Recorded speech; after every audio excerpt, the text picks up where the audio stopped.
Hello to all our viewers around the world. Welcome to GSR, Africa's global platform. A dynamic fashion scene has emerged globally in recent years. African fashion designers are on the rise in Africa and around the world, and they are conquering the international catwalks. Their success is likely to have an impact on the perception of the continent and its economic development. Economic analysts have already projected that Africa's fashion consumer industries will grow by $400 billion by the year 2020. My mission today is to understand what is propelling the new growth of Africa fashion and how this can be sustained. I'll be speaking to London-based Nigerian fashion designer Adebayo Jones, also regarded as the king of couture. I'll also be speaking to the co-founder of Toronto Fashion Week, Mr. Ansah. Later in the program, we will direct our lenses for a conversation with multiple award-winning fashion group BlackTrash to understand how they are actually blending African styles with Western appeal.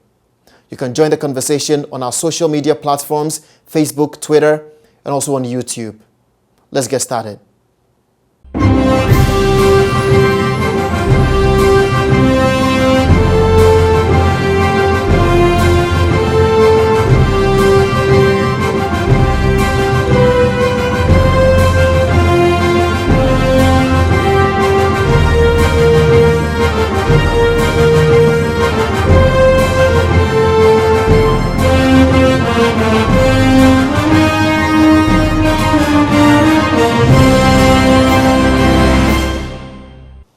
Well, let's bring in my guest for this edition. Adebayo Jones is a Nigerian-born, London-based, multiple award-winning fashion designer and style consultant.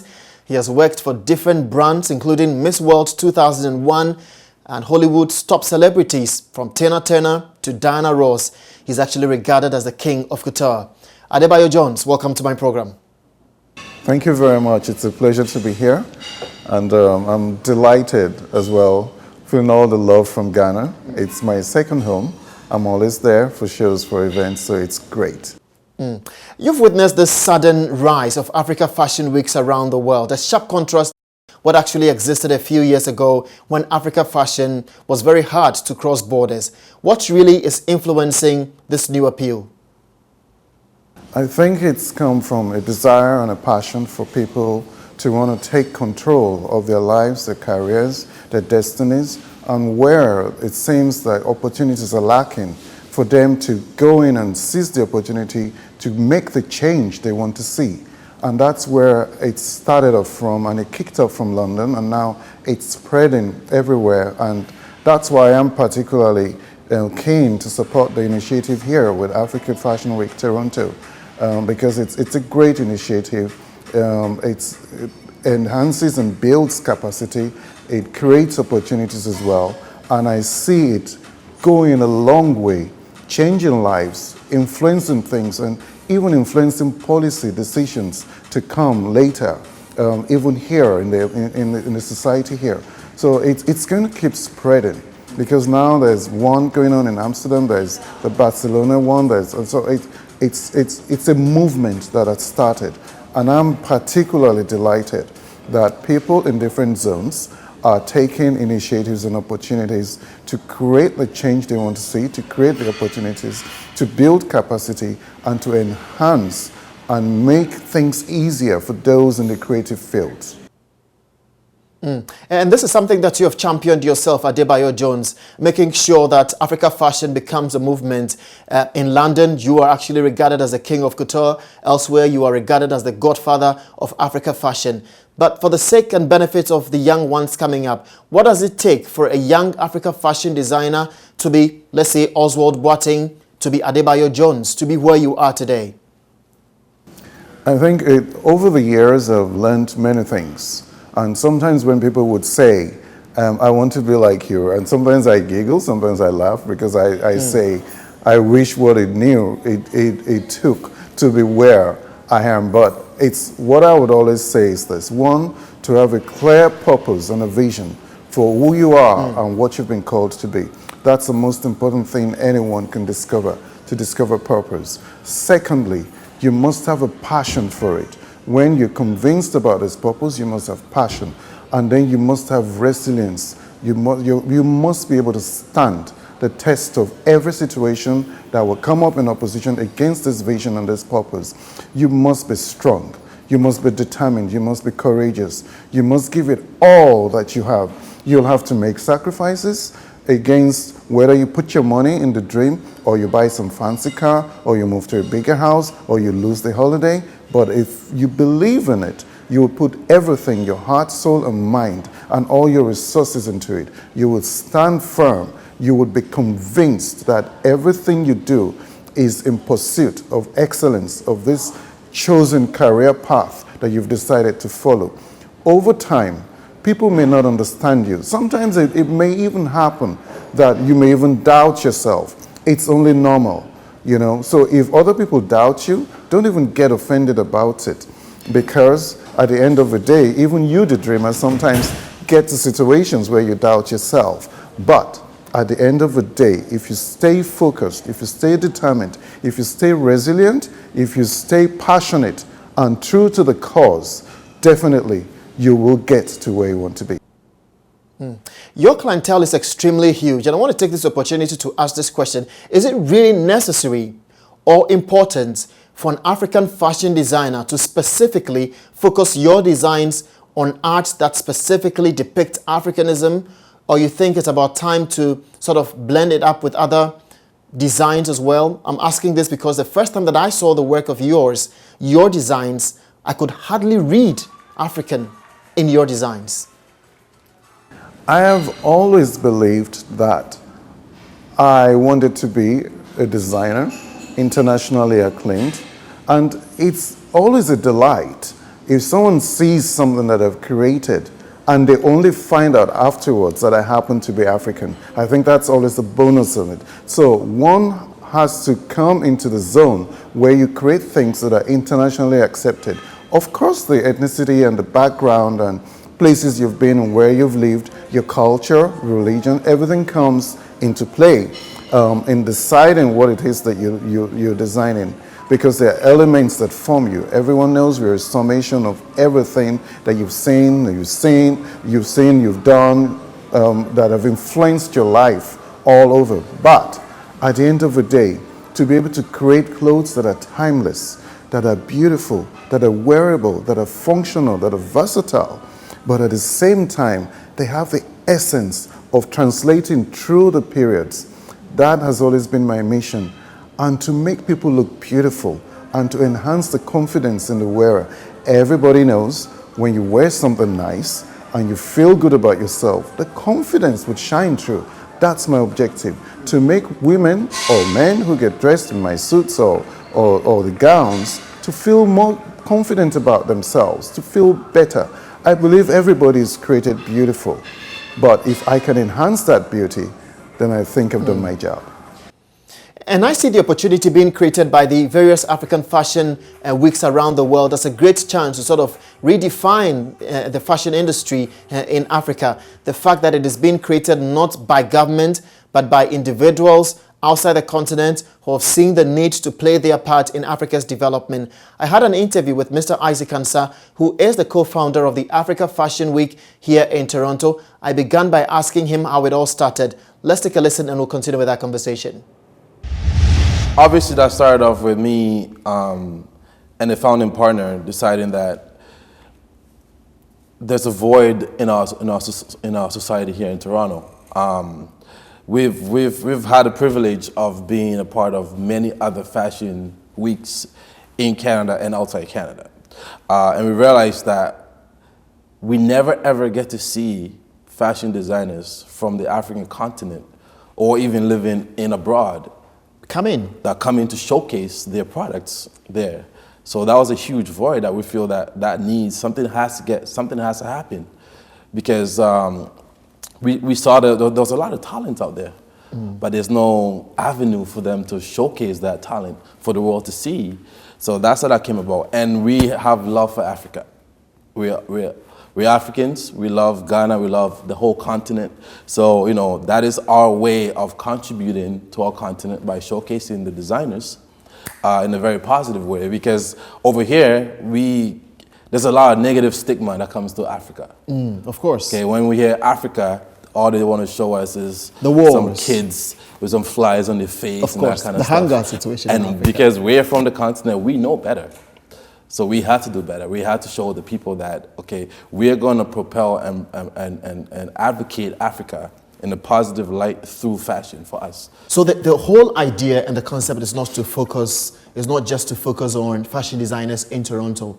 You're opening the doors very wide for African fashion designers who are living in the United States or in Asia or in Africa to be here Yes. to sort of showcase what they've got, correct? Of course. I mean, and that is why we always say to people that it's African-inspired programming. So we have a Pan-African approach. So that being said, it means that you don't have to be born in Ghana or Nigeria or the Congo To showcase your Africanism. As long as you showcase African-inspired designs in your fashion design, the platform is welcome for you. We want, the thing is, we don't want our fashion designers to only be promoted to Africans. It doesn't make sense. Of course. It doesn't make any sense. So we, Selling things to yourself. Exactly. It's like making a product at home and only your family's buying it. Of course not. It doesn't mean you're in business. So our goal is to make sure that the world sees and hears about these designers. Adebayo Jones, you heard Isaac Ansah, co-founder of the Africa Fashion Week Toronto. I'm interested in his idea of making the Africa Fashion Week an African-inspired program so that regardless of where you find yourself in the world, as long as your design has an African inspiration, you're welcome. And that for me is key because it's actually opening doors. Talk of famous African fashion designers and names like Diola Sego will be mentioned. Names like Oswald Boateng will be mentioned. Names like Laz Yani from South Africa will be mentioned. But who for you remain the pillars to this growth of Africa fashion today? Okay, there are so many people that have influenced our lives and have been on the forefront of African fashion over the years. In England, you had the late Kofi Ansah, and he was just a phenomenal designer. Kofi Ansah, the Ghanaian? Ghanaian, yes. And he was one of the pioneers from England. He made his fame and he went back to Ghana and he did a lot of phenomenal stuff. And it really helped to push, the industry in the area where he was. And we have, so many people that have come. Even my late friend, the supermodel of Yves Saint Laurent, Katusha Nien, who passed away, I learned so much from her. I learned a lot more about designing, as you would be surprised, but I did, and about styling, about putting shows together. So you have a lot of people that have influenced one's life, and they continue, and they've paved the way, really, for those who are following. In the past, when in our own times, when you would say to your parents, "Oh, I want to be a designer," they couldn't really understand it. Exactly, that's you true. want to be a tailor? They can't understand it. But now I have parents coming up to me. Can you see my daughter? Can you see my son? Can you have a chat with him or her? Because all they talk about is fashion. Parents are embracing this profession now as something that it's brilliant, as something that is passionate, and something that has purpose in it. So the scope of it has changed, and it's changed over time because of the people that made the sacrifices and enabled everybody else to be able to flow confidently in it.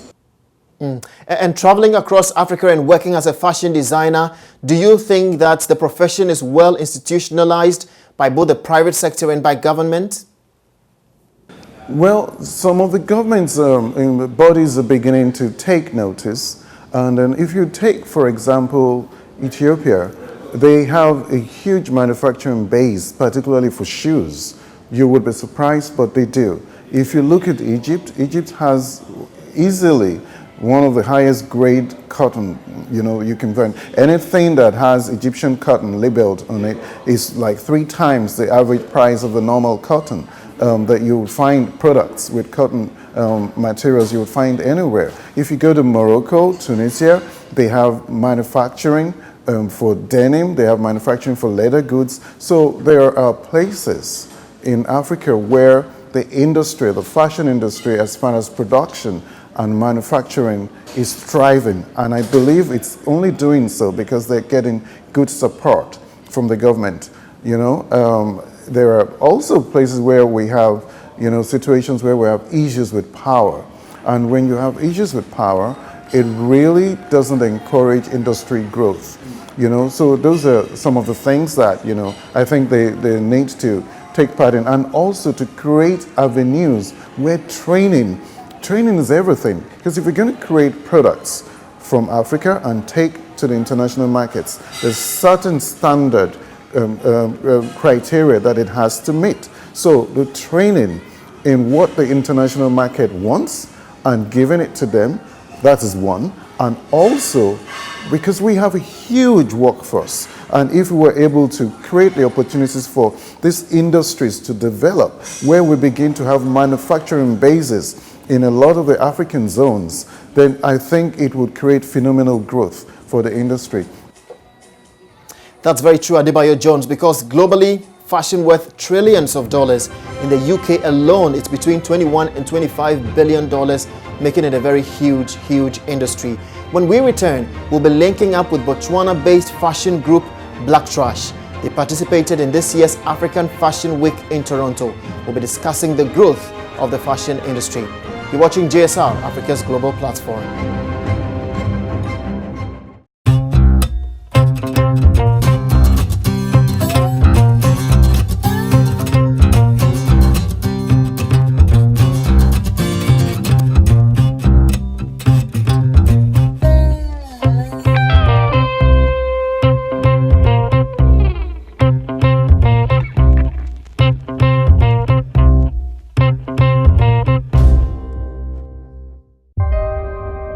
There is a moment when you have to choose whether to be silent or to stand up. Tonight, Malala remains in intensive care. She was shot in the head for daring to suggest girls should go to school. When I think of home, I miss the dirty streets, I miss the river, I miss my friends. I just want to see that house just once. You named her after a girl who spoke out and was killed. It's almost as if you said she'll be different. You're right. I am those 66 million girls who are deprived of education. I'm not a lone voice. I am many. And our voices are our most powerful weapons. One child, one teacher, one book, and one pen.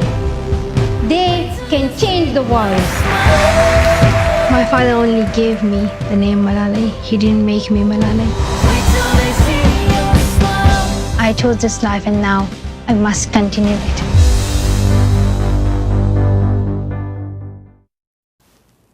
Welcome back. You're watching JSR, Africa's global platform. If you just joined us, Adebayo Jones is a Nigerian-born, London-based, multiple award-winning fashion designer and style consultant.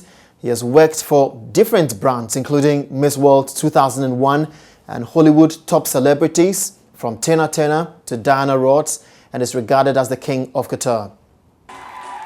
Well, the edgy, sophisticated designs of BlackTrash clothing continues to create fashion wear that follow a body-before-fabric philosophy, placing equal emphasis on comfort, aesthetics, and quality. We're now joined by co-founders of Botswana-based fashion group BlackTrash Clothing, Kotsuamo Mogojwe and Gertrude Mutomapele. Welcome to my program, BlackTrash. Thank you. Thank you so much. First of all, let's take a look at the detailing of the kind of collection that you do. I saw the works that you do and that of Adebayo Jones during the Toronto Fashion Week right here in Toronto. Help me to understand, your collection. How do you make these earth colors stand out so clearly in your designs? Okay. Okay, let's talk about the colors. Africa is all about earth colors. We are like the earth people. So I'll say the influence is from our origin of being earth people, and the colors are originated from us being earth people. So it's so-called earth colors, like you just said. And Adebayo Jones, yours is about the glitz, right? Because I see so much sparkles in your designs. Well, I love timeless pieces. I love a lot of sparkle, but at the same time, I love simplicity. So when I use fabrics that are very ornate, very luxurious, very sumptuous, I love to create very simple lines with it, and that's my own angle I take. But then, there is also this phrase that goes on in the fashion industry that all that glitters is Adebayo Jones. So you would never find anything without sparkle, the element of glitz and glam and luxury and, glamour and sophistication and elegance. They're all elements that sum up what I do. Interesting. All that glitters is Adebayo Jones. Let me take this view from BlackTrash. Is this sudden rise of African fashion across the globe sustainable, African point of view? Well, I think the influence comes from us Africans. There's an evolution of African designers who are popping out right now, young and very, very intelligent and very artistic designers who are taking out African designs outside in terms of silhouette, in terms of culture, in terms of our fabrics, African fabrics. So I take it that with that effort that they're putting in, people like designers like us, we do that. We do fashion shows around the world, more like as an awareness, just to show people what Africa can give out to the world. I find it quite interesting, the designs that we actually see during fashion shows and on the catwalk and all that. I mean, like these ones we actually seen on the screen now. Are these designs specifically made just for shows and that's it? Or you can really wear them out? Yeah, I'll say what you do is every time when you do a showcasing, we really touches the market where we are showcasing. We don't just do it randomly, but we always keep our signature. That's what keeps us going. You don't change the signature, we just change our perspective of where we are showcasing, the market around where we are showcasing. And where from the inspiration, BlackTrash? Where do you get your inspiration? Are you inspired by people, your community, your country? Because to be traveling around the world to sort of showcase your designs to the world, it's not an easy task, right? It means also that your designs must be relevant to the world as well. I would say yes. Botswana is too much European influence. We're not too much into tradition. I know it's a country that's too small for people to know what's really going on. Yes, but I grew up there. It's not too much tradition. It's too much influenced by European style. So if you look at our stuff, it's too much European influence. Even though there's a touch of Africa, I mean that we cannot lose because that's where we originate. So it's influenced by European, but we still maintain the silhouette of an African person. And why is that? Why is there so much European influence in Botswana? And obviously, it sort of reflects in the kind of designs that you do. Does this mean that Africans themselves are sort of losing interest in their own designs that's actually been embraced by the West? No, I believe it's more looking at the market. Right now, if you honestly have to speak about how big the market is, African or a European market is, obviously the European market is bigger. It's bigger than Africa. Africa is just coming out. So what you do is we just use it so that we can get to the level where we can match up with European market. So that has become your springboard, right? Interesting. So what do you tell the thousands of African youth who are passionate about the fashion industry, who wants to go global with their profession just as you have? Again, she can take that, yeah. Okay. I will say to an African young person right now, there is a niche market. There is a gap that as young people, they can bring it, try to bridge it. So it's a niche market that they have to target. So this is brand new. It's a time for Africa to shine.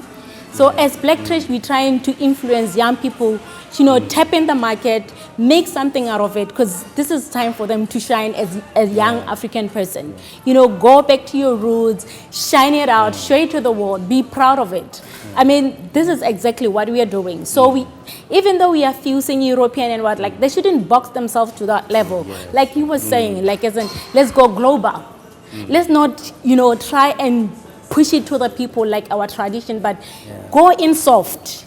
Once they are soft, then we bring in our, our Africanism into it, So you mean we shouldn't push it on the youth? It should be a gradual process, sort of. Amen. Yeah, that's something like it. that. You just have to break the walls around. How people look at Africa. You can just break that thing and make your own Africa with your own way of looking at Africa. Because right now we are from Botswana. Somebody from Ghana can interpret fashion and that culture the way where he comes from. You understand? It doesn't have to be more like into like Africa. Just break that door. Look around you out of Africa. What you can use it to even, what can I do? Just to improve what you have in Africa. As someone who originates from Ghana, your roots better than me from Botswana. Okay. So tap into your Ghanaian roots, but just fuse it with what's happening right now. Great idea. And Adebayo Jones, your final words. You also think that it should be a gradual process because, like you said earlier, many youth in the industry are getting frustrated by the day. Energy crisis here and there. It's making the business very difficult. It should take sort of resilience to remain in the industry, isn't it? I would say that once you discovered purpose, who you are, what you've been called to be, it's very, very important that you follow it. It's also key that you get some good training in an insight into the industry. It's not just okay to get up and decide tomorrow I'm a designer. How? Where? We can find a lot of that happening now. So get some good training, get some good insight into the industry and how it works. And once you do that, it's also key that, for yourself, you find the essence, the elements that make you distinctive, the elements that make your work memorable. You're going to find yourself, you're going to find your niche, and you will tell the story over and over and over with different collections, and then eventually you will become known for a particular style or for a particular idea or particular thought pattern of how you portray your works, the essence of who you are, the ethos of your work. It would translate gradually. That you stay passionate, that you stay positive, that you remain committed, and you remain resilient. And no matter how many doors shut in your face, once you're convinced in yourself that this is who you've been called to be, you get up and you give it another go. Even when you fall, it's not the end. Get up, give it another go. You fall 7 times, you stand up 8. Eventually, what you seek, the door will be open.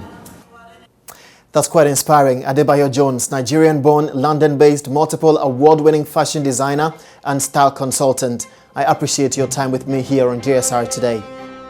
It's a pleasure. Thank you for having me. And thanks to you, Botswana-based BlackTrash Clothing, for your time as well. I'm also grateful for sharing your day with me today here on JSR. Thank you so much for having us. And for you to understand the sudden growth of African fashion around the world, I recommend a 224-page book by Leslie W. Rabin at the University of California. It is The Global Circulation of African Fashion, published back in 2002. And thank you to all our viewers around the world for being part of today's show.